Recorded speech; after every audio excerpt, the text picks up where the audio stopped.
Good day, everybody, ladies and gentlemen.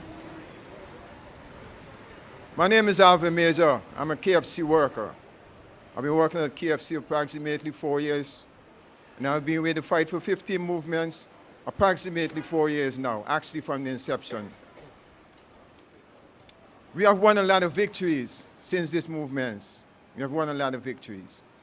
But even though we win the victories, even though we win these victories, there are things that these great companies does that still keep us down. They use different strategies. Even though we got to pay a pay increase, we still taking home like the same amount of money in our paychecks. Right? But this strategy that these companies use on us is that from day to day, we do not know how much hours we will be making when the week come. We do not know if we will be on the schedule, and we have to take care of our family. In my family is a family of 6. I have 2 kids in college, I have 2 kids in high school, and my wife suffers from cancer, so she's not able to work. So I'm the only breadwinner in my family.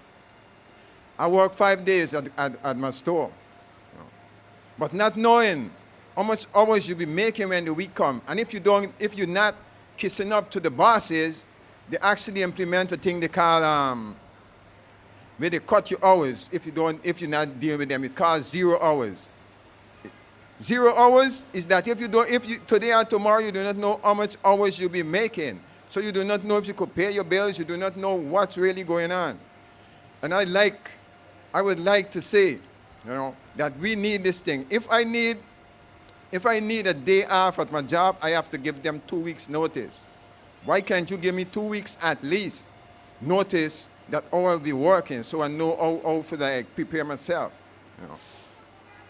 So today I would like to share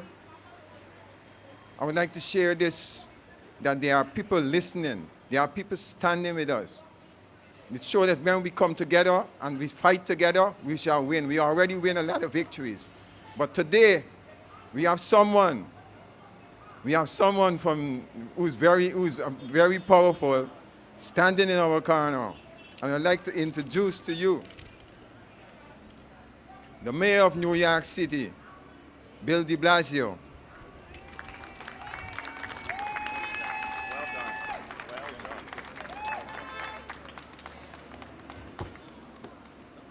Thank you, Alvin. I have to tell you, it takes guts to stand in front of everyone and tell them about the challenges you're facing, what your family's going through. And Alvin, it means a lot to us that you're standing up, you're telling all the people in New York City just how tough it is for people in the fast food industry, the challenges they face, and the fact that there's not a lot of fairness. So I want to say the way the world changes is when people stand up and speak out. So to all my friends here, let's give Alvin a big round of applause and thank him.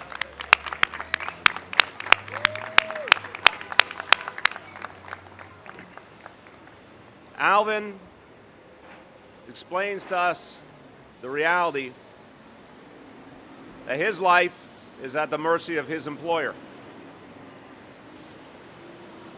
The folks at KFC can change his schedule, turn his life upside down on a moment's notice. There's nothing he can do about it. And this is true for 65,000 fast food workers in this city. No rights to control their own schedule, regardless of everything else happening in their lives. Now let me start with the fact that for so many people in this city who are struggling to make ends meet, they are not just dealing with one job. There are many, many New Yorkers who can't survive in the city without 2 jobs or even 3 jobs. So think about what it means for them when an employer arbitrarily changes their schedule that has an impact on everything else they have to do to support their family. Think about what it means for an employee who's struggling to take care of loved ones, all the time and energy that goes into that. and a lot of things they have to do for their family that can't be rescheduled on late notice. Think about the fact that these companies, we're talking about some of the biggest corporations in America, McDonald's, KFC, so many others, some of the most profitable corporations in America, led by some of the best compensated CEOs in America. If you want an example of the tale of two cities, if you want an example of how the 1% have gotten wealthier on the backs of working people, here you have it, fast food industry. And we don't believe that the way it is today is the only way to do things. This is a part of a change that's happened in our society. Corporate culture has treated workers with less and less respect. Workers just become cogs in the machine. And as corporations become bigger and more sophisticated, they have less and less regard for the lives of working people. Now, I remind you, those corporations couldn't survive without their workers. Those wealthy CEOs would be nowhere but for the people who do the work every day. So it's time for us to change the rules. It's time for us to use the power of city government to make sure that people are treated decently. And we know that it would be hypocritical to talk about our respect for families and our desire for parents to be there for our children and family members to support their loved ones, and at the same time allow this travesty of justice to occur where working people simply can't spend time with their families, can't be there for their children, can't do the things that they know are right because a big corporation won't allow them to. We have to act on our values. I want you to remember that this will be a fight, but it is a fight we can win because we have evidence of what happens when these workers stand up. Years ago, just a few years ago, these folks behind me, these good men and women, started a movement. And I remember vividly what the critics said.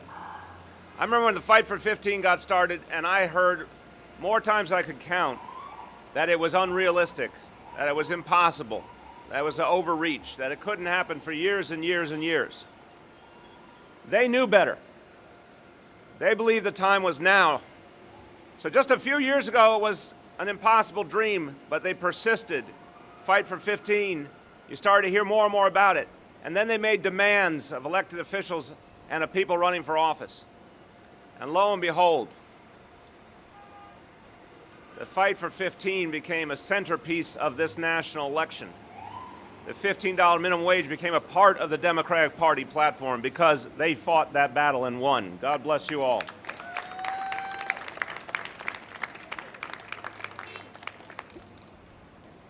So we've got to get this right. It fits with everything we've been doing in this administration, everything we've been doing with our colleagues in city government, whether it's paid sick leave, whether it's our affordable housing plan, whether it's our pre-K initiative. All of these things take burdens off the backs of hardworking New Yorkers. This is the next step. So today we begin the fight for a fair work week.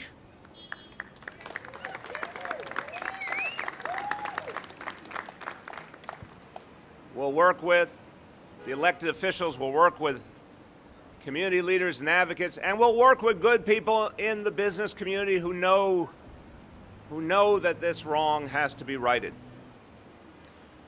We'll draft legislation that will require three key things of the companies that run these fast food restaurants. One, require that they set a full schedule for each worker 2 weeks in advance.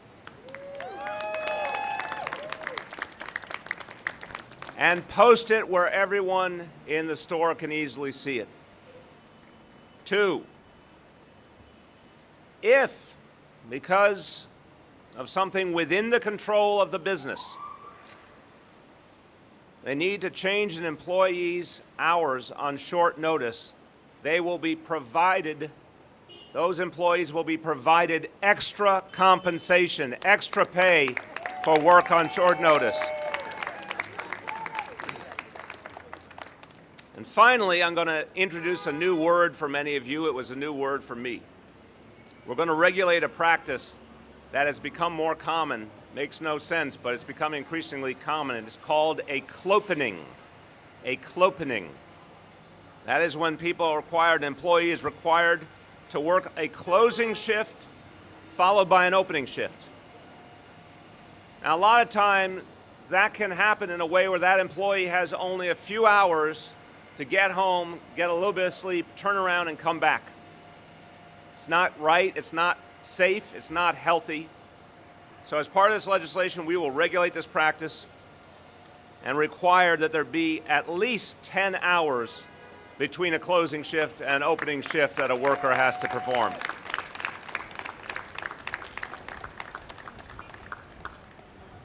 Finally, I am certain we will hear the criticism in the next few hours that once again, because of progressive legislation, we will undermine the private sector, we will make them less profitable, they'll have to cut jobs, all of the classic accusations that are made. It's been made time and again with any increase in minimum wage. And boy, the jury came back a long time ago that increases in minimum wage lead to a stronger economy, more spending by consumers, more jobs. But every single time we talk about minimum wage increase, you will hear figures in the business community bring out the same old criticism, even though it's been dispelled.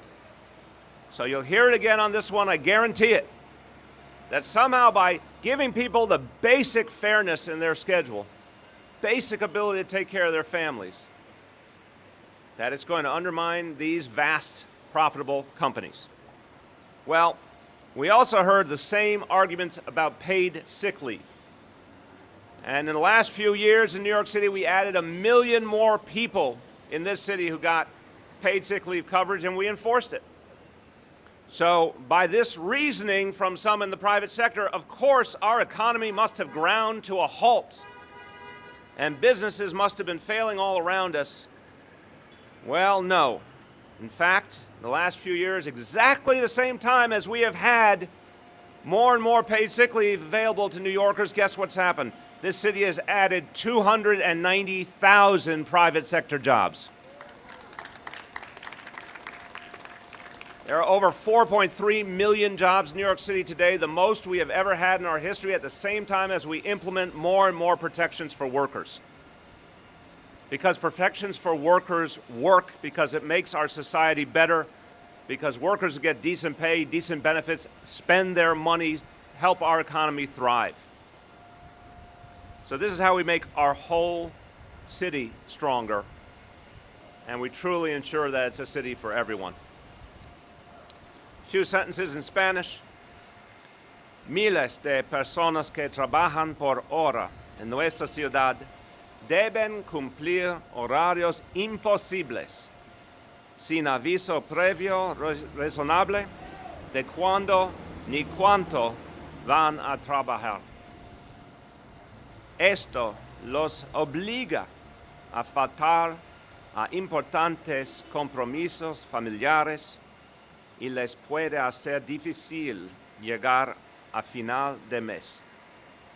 Hoy comenzamos a crear una semana laboral justa para todos, empezando con nuestros empleados de cadenas de comidas rápidas.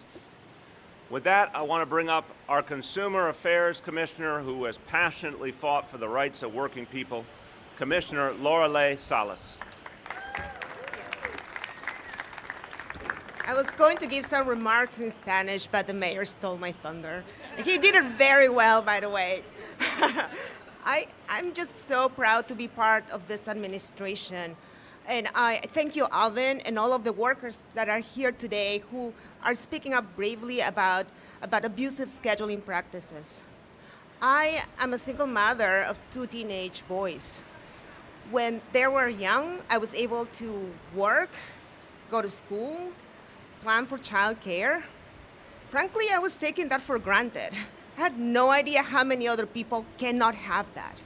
I was able to follow my dreams, and I believe that every New Yorker has a right to chase their dreams. It should not be a privilege to get to know what hours you will be working 2 weeks from now. How is that fair?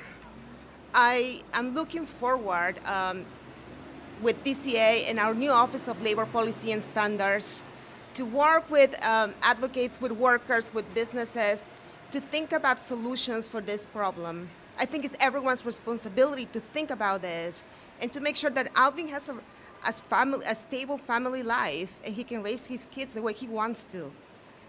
So thank you so much for being here today, and thank you. That's it.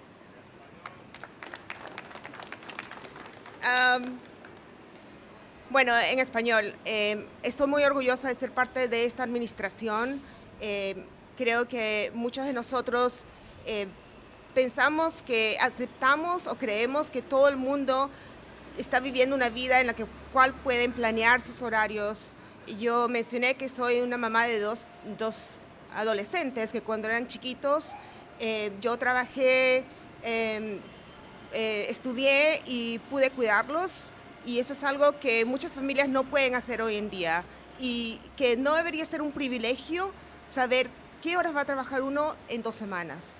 Entonces, estoy lista para trabajar con todos ustedes para llegar a una solución a este problema. Gracias.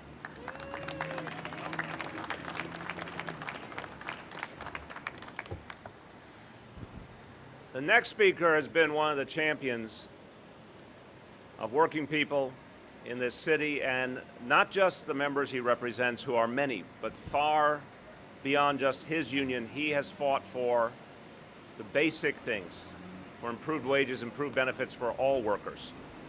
And he believes in a labor movement that reaches far beyond just the unionized, to lift up those who have not yet benefited from unionization, to help everyone have a decent standard of living. And that is one of the reasons the city has changed in recent years, because Hector Figueroa believed we could go someplace different, and that is exactly where we're going. The president of 32BJ SEIU, Hector Figueroa.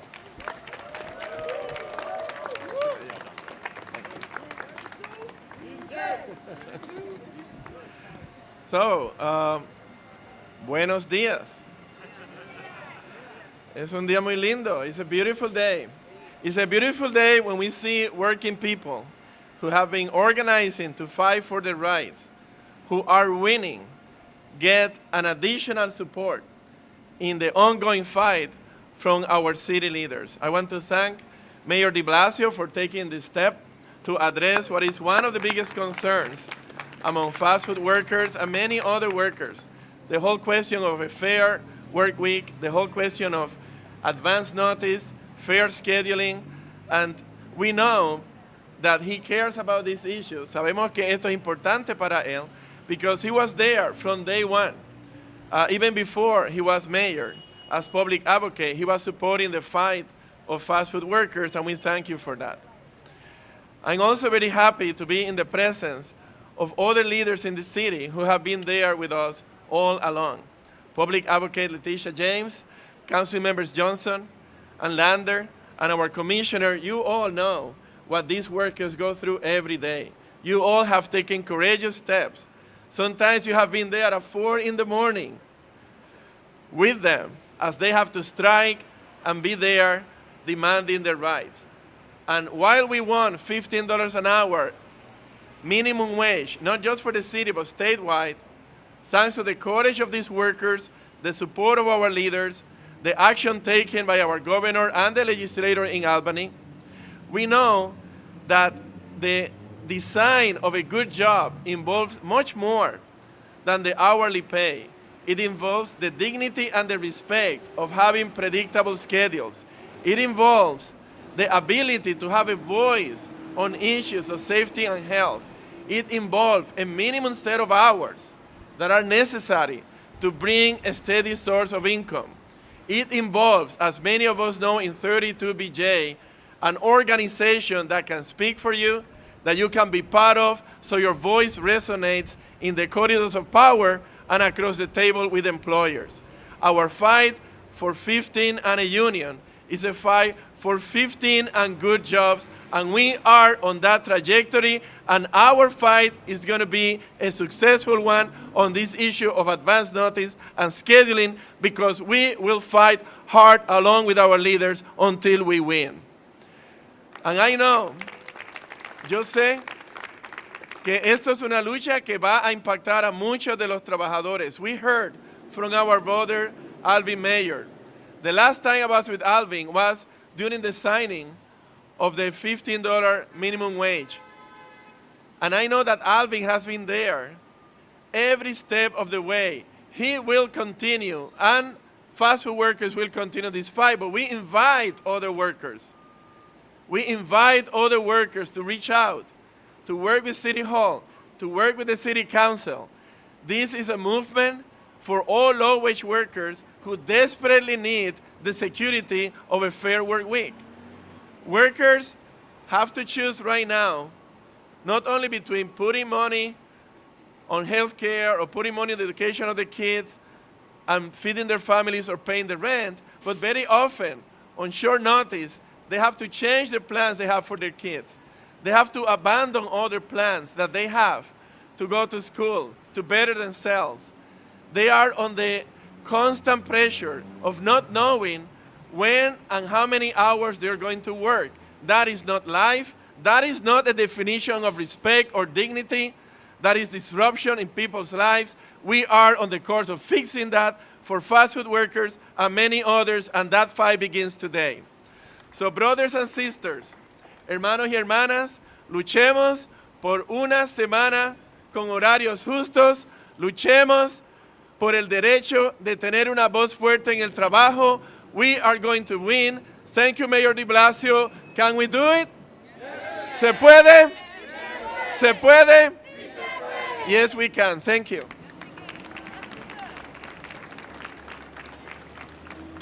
Thank you so much, Hector. So this legislation will go to the City Council, and we will work closely with the Council to achieve it. So I want you to hear from two members of the Council who are going to be in the vanguard of getting this done, and we appreciate that they have been on the side of working people consistently, and with their help we will move this quickly through the legislative process. First, I want you to hear from Councilmember Brad Lander and then Councilmember Corey Johnson.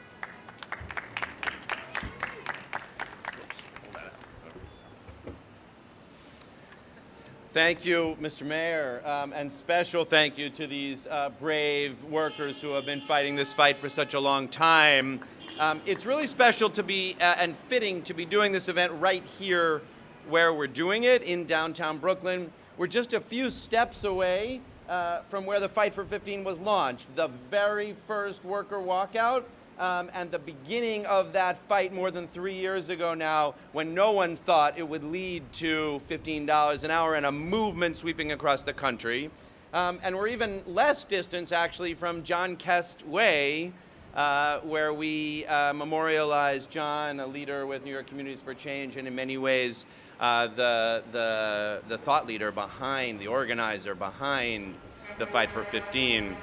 And the fact that that idea, through your organizing and fight and voice, has grown into the policy achievement of $15 in New York City and growing in New York State, and a movement sweeping across the country is tremendous. But it's only so good to earn $15 an hour if you don't know how many hours you're going to get, or if you might have to hold a day open and not know whether you're going to get any hours at all, or whether you have to hold down 2 jobs because you don't get enough hours, but you can't hold down 2 jobs because you have no idea what your schedule's going to be for the first one. And that was really brought home for me by fast food workers in the Fight for 15. Some of the workers who had walked out were retaliated against, and we had to help them fight to get their jobs back.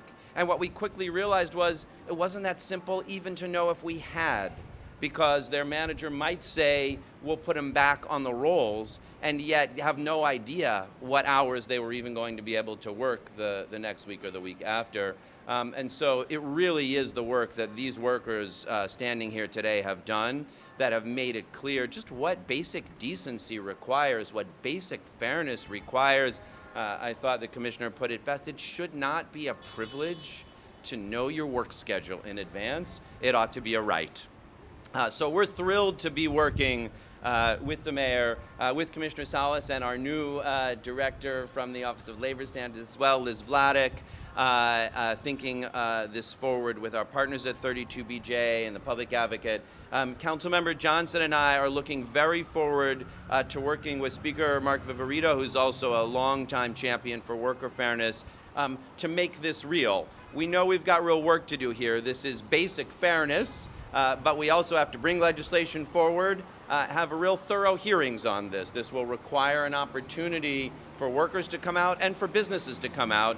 There are businesses showing you can do this. You may remember there was a big story on Starbucks' abusive scheduling practices, and I'm pleased to say Starbucks substantially changed their practices and is now in many ways a model for fair scheduling. I'm proud as a St. Louis boy of Danny Meyer and Shake Shack, who are another place that work hard to have fairer scheduling practices. We want to hear from employers as well so that we can develop this legislation in a way that works for workers and works for businesses too. And I want to shout out in doing that, we've already had some great conversations, and I want to thank both John Paul Lupo and Joni Kletter from the mayor's office for talking with the council early. We look forward to a thoughtful and robust process to make sure we bring this to reality soon and in a thoughtful and effective way. Thank you very, very much.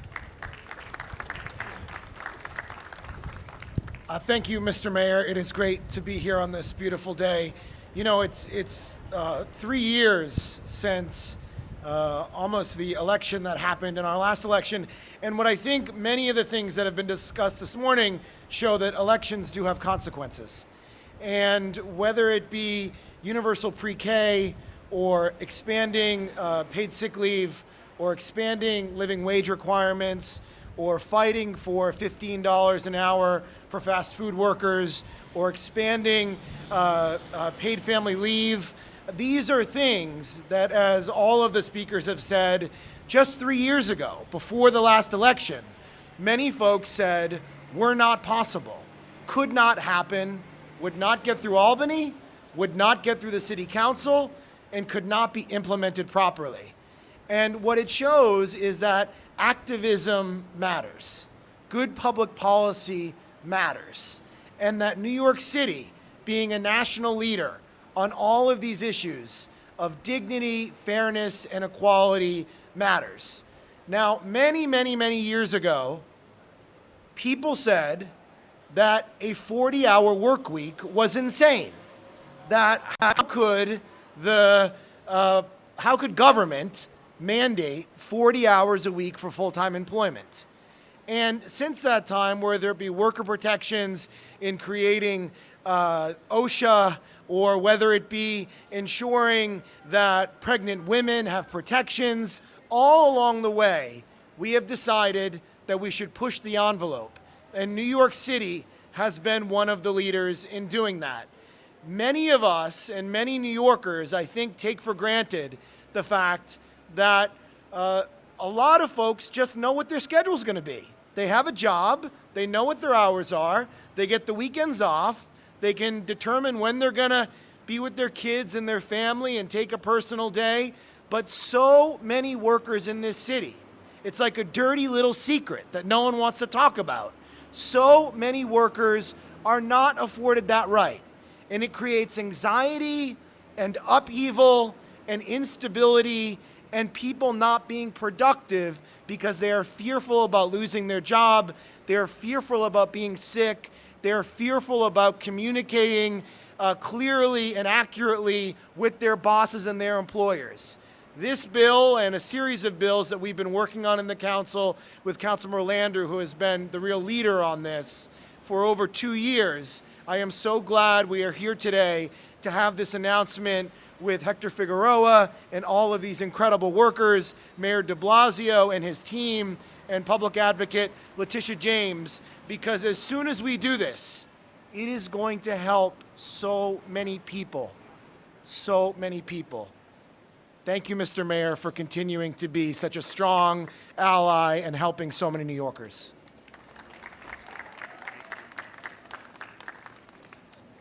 Finally, Tish James' formal title is public advocate, but she has been a worker advocate throughout her career and was one of the people who believed these changes needed to happen and could happen. So she saw where things were going and what we had to do to make these changes, and she's been in the forefront. Our public advocate, Tish James. 32! 32! I want to thank Mayor de Blasio. I want to thank Hector Figueroa, and I, of course, want to thank my colleagues in government, Council Members Lander and Johnson. And, of course, I want to thank you. He was practicing his speech with me at Starbucks right before the beginning, and you did a great job. So thank you so much. Thank you. And, of course, I want to thank the Commissioner for her experiences and because she represents the countless number of New Yorkers who are struggling in the city and can relate to those struggles each and every day of working people.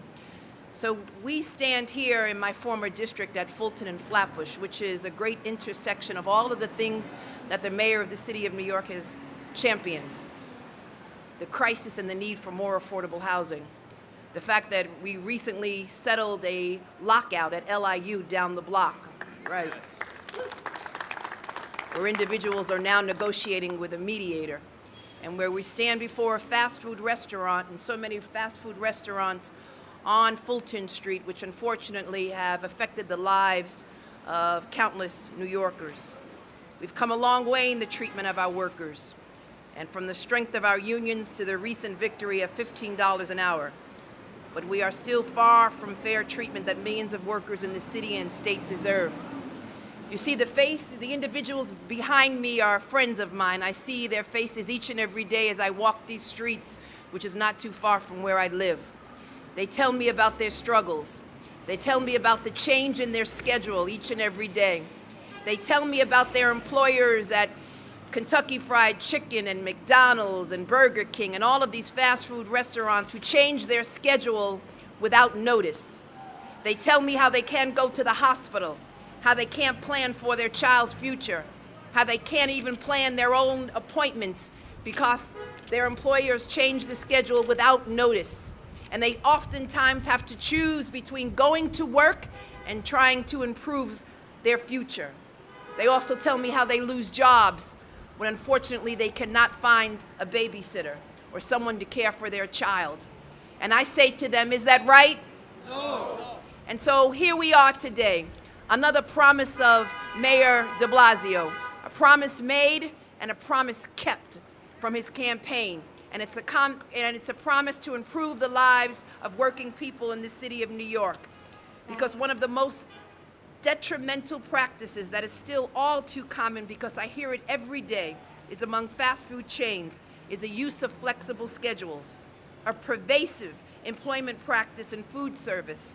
This practice subjects workers to constant changes in their work schedule, causing them to lose total control over their lives and their time. And most employed people in the city know what days and at what time they are expected to be at work. They structure their child care, and they structure their school, and they structure their medical appointments and their entire lives around work schedules. Can you imagine if you worked in an environment where you were required to work within a moment's notice on a day when you weren't even supposed to work, and your failure to respond to that schedule may result in termination? How would you find childcare on such a short notice? How would you even get to work on time? And is that even fair and just? And the answer is no. And so, but a fair work week will require fast food restaurants and chains to give workers significant notice for what shifts they will have to work. And in the event they are needed for a last-minute scheduling change, they will receive additional compensation. And the mayor taught me a new word. What is it called? Clopening. I don't like the word because I cannot say it. And so what we must do is change clopening in the city of New York and ban not only the word, but the practice. This legislation will go a long way in supporting our fast food workers and their families who deserve a job that treats them fairly and respects their families' need to as well. But this is just the start. We need to expand the law to include workers in countless other industries who are also forced to adhere to unpredictable schedules. And the mayor is absolutely right. We will hear from fast food restaurants, and we will hear from those individuals who empower fast food restaurants in the city of New York that somehow the sky is going to fall, and that the economy will be wrecked, and that we will reduce wages for individuals, and it will result in part-time employment. And I say to the mayor of the city of New York, we've got to continue to move this city forward in progress and continue to represent the interests of working people in the city of New York. A promise made, a promise kept. A round of applause to Mayor de Blasio.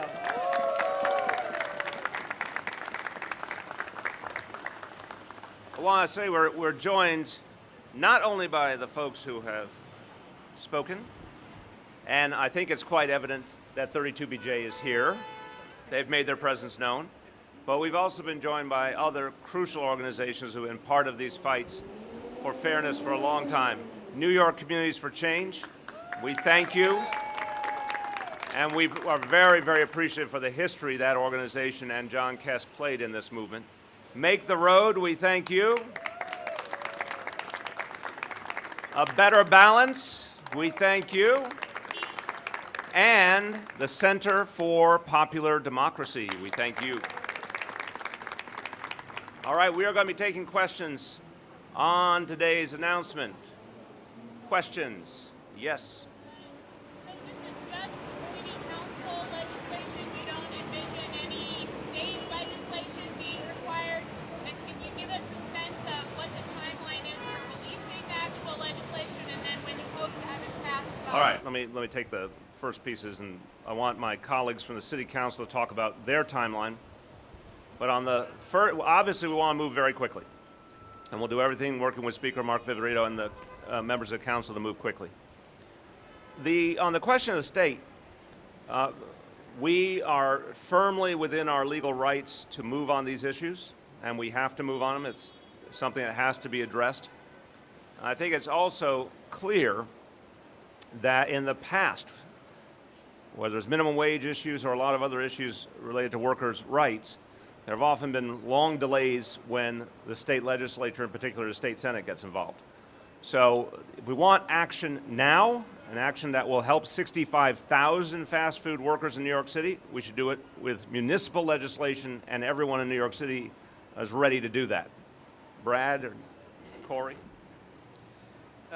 So the council's lawyers have been looking at this for a little while, and our wholehearted agreement that the city has the power to enact this legislation without any state action. And we'll be bringing that legislation forward soon. It will be introduced at one of the next couple of stated meetings. We'll have a hearing shortly thereafter and are eager to move forward, and the Speaker is eager to move forward. Okay. Thank you. Yeah. What prompted the timing? What prompted the timing for this now? I mean, you've been working on workers' rights issues since you came into office. Why this legislation now? Look, it's the next thing that has to be addressed. I mean, obviously, we listed a number of the things we focused on previously, whether it was paid sick leave or parental leave in the case of New York City at the state level, the minimum wage change, paid family leave. All of these things were central and had to be addressed. But this is an issue that is affecting so many people negatively. And we had to ensure that we had a pathway to address it. We are convinced we do. And the time is now. So it's literally, we were able to get a lot of other important things done, and we needed to get this one done next. Will the legislation go beyond fast food workers in any way? Because certainly they're not the only ones that are subject to changing schedules, retail workers, lots of people else. I'll start, and then if my colleagues from the council want to add. Look, I think what happens in the fast food industry is you have the combination of some of the greatest abuses in terms of scheduling with abject lack of unionization. And when you look at some of the other sectors where there are real scheduling issues, more of them have unions that can fight for the workers and address some of those issues, or the chance of unionization spreading more rapidly. So that's one of the differences here, and obviously these are some of the lowest paid workers in the city on top of everything else. So that's why we thought this was the sector that needed the attention the most. We're certainly going to keep the option open of doing other actions in the future, but this is the one that we thought was the most dire and necessary situation. So we're going to have a hearing, hopefully this fall, and as Councilmember Landers said, we assume that this bill and a few other bills will be introduced over the next two stated meetings of the City Council. And the hope is to have a hearing this fall on a series of changes we think could be made to make there be a more fair work week for New Yorkers in all type of sectors. There's a lot of council members, maybe 10, who have different bills, and we're trying to sort out who has which bills and how we're going to handle that. So our hope is to go beyond fast food workers, but we're still sort of sorting out the mechanics of that and understanding how far we can go. Let me say one more. Yeah, please. One other thing I think it's important to add here is, we're talking about chain fast food. So these are franchises, almost all of whom have scheduling software that are provided by the franchisor, and who have already shown it's possible to change their scheduling practices. So someday, we'd love to go further. This is a great place to start, both because it's a place where the abuses are concentrated, but it's also a place where the changes are actually the easiest to make. These are employers who can make those changes. Grace? Are there similar protections in place for city employees, where city employees are guaranteed to get 2 weeks notice of the schedule or extra pay if their schedule changes? And if not, are you going to implement it? The city employees experience an entirely different reality, because all of our employees in hourly work, which would be the parallel here, are all unionized. And so obviously one of the central things that unions work on for their members is fair scheduling. So we don't have the parallel problem among city hourly employees. Salaried employees, this is at industries outside of the fast food industry, schedules are also an issue. Can you explain sort of the difference you see between an hourly employee and someone who's salaried? Yeah, absolutely. I think there's a bigger challenge in our society to strike a work-life balance. And this is becoming more and more central to the national discussion, and certainly here in the city as well. But I think it's also fair to say the biggest challenges occur for folks who are in hourly employment, who don't have unions, and have very thin margins in terms of their economic reality. Salaried folks, thank God, have a little more cushion and a little more freedom in different ways. But I think it's fair to say that when we achieve this, and we will achieve it, it's going to start to put pressure on all sorts of corporations to start to amend their practices and be more consistent and fair with working people. I think that's true for salaried people as well. Yeah. Mr. Mayor, can you comment on the phone call that Jonah mentioned? We're talking about this topic. We're just talking about this topic. Have a nice day. I know that different attorney generals have achieved sort of scattered results in changing scheduling practices across the country, but do you know of any other cities or states who have passed legislation similar to what you're proposing already? So I'm going to look to Hector, Lorelei. I'm not an expert on the other cities and states. Does anyone else want to speak to it? Yeah, there are other efforts, obviously not that many. As the movement has been growing, we have seen efforts in San Francisco, there are efforts in Seattle. We are in discussions, our union, in other cities, because SEIU has been in the forefront of the 5 for 15, and we see the 5 for 15 being very tight for the 5 for regular hours and predictable schedules. It's a total package. It's how we make the life of workers better by paying them more and having enough hours of income. The experience in those other places, San Francisco, Seattle, is something we'll be happy to share with you. Seattle is introducing it now San Francisco is already in place, but we'll be happy to talk to anybody who is interested. This is going to be part of the national movement. And we believe that just like the addressing of income inequality associated with the 5 for 15, we got the news in the press, Mayor, that wages are beginning to show some movement upwards. Stephen Greenhouse even indicated in the lower bottom of the income scale, we're seeing movement upwards. We see the lifting of low-wage workers, the path to improve the lives of all workers, including middle-class workers, salary workers, and this is going to be part of our agenda. Just to add quickly, with San Francisco, they have scheduling legislation in place, and we definitely have been talking to them. We want to learn from them what works, what doesn't work, any improvements that can be made in our legislation. Thank you. Okay, last call. Any other questions on this? David? Mayor, do you anticipate that this will get and the bill passed before the election next year as part of your campaign for re-election? I think you heard from the council members. I think we all anticipate this is something that could be done in a matter of a few months, ideally. There will be a legislative process, and as we indicated, there's going to be a real discussion because there are things that have to be worked through. We want to hear from employees and we want to hear from employers. But I think there's a very good likelihood that this gets passed this year. Mayor, in the past, when you've announced big initiatives like this that are centerpieces of your agenda, you have set up or coordinated with an outside nonprofit or an outside group that pays for ads or an advocacy campaign. Are you planning to do anything like that with this? No. Why not? Because I think we're in a very clear position to win here.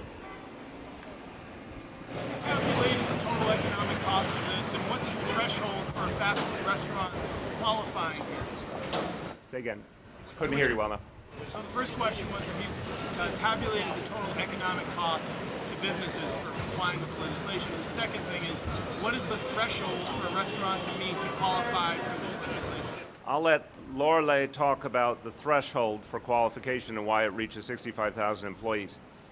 On the first point, well, I think you heard from Brad and Corey that one of the interesting things here is that these corporations have the capacity right now to get this right. It's not the hardest managerial task in the world, and they have the computer programs and other methodologies to allow them to do it. So done right, there will be very, very little cost.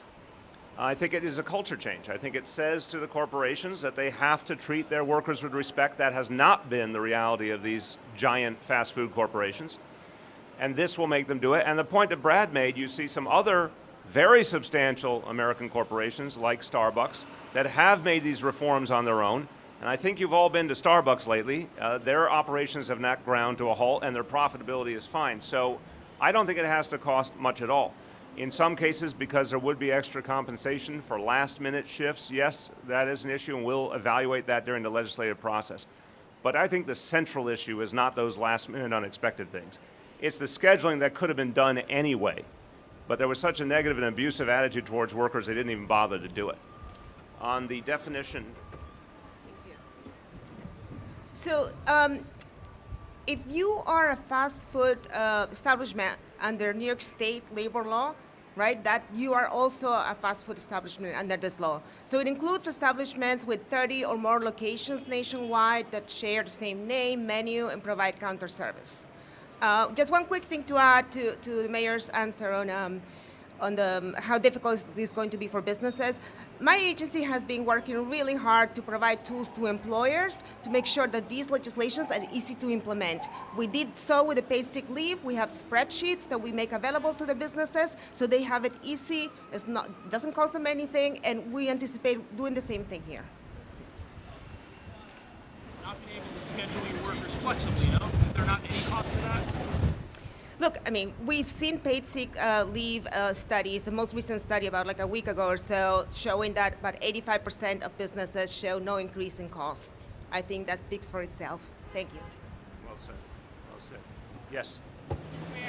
Given that you said that you do expect to fast track this, just to follow up on David's question, is this going to be the theme of your campaign? Is this particular legislation? Oh, I mean, we will obviously unveil very soon, because the campaign will be starting to heat up quite soon. We're just about a year away from the primary right this minute. But we will be unveiling a vision for the next 4 years of this city. But one thing I can tell you up front is the same basic values that animated the last campaign will animate the next campaign. It is going to be about addressing income inequality. It's going to be about how we take further steps to end the tale of two cities. There's no question that mission continues. And the One NYC plan, one of the differences now is that we have not just a platform, which we had in 2013, we have a governing document, the One NYC vision, which we're going to present to the people in a very detailed manner, which really hasn't been a lot of discussion on in this city, and the campaign year will give us the chance to do that, which I look forward to. Last call on this issue. Going once, going twice. Thanks, everyone.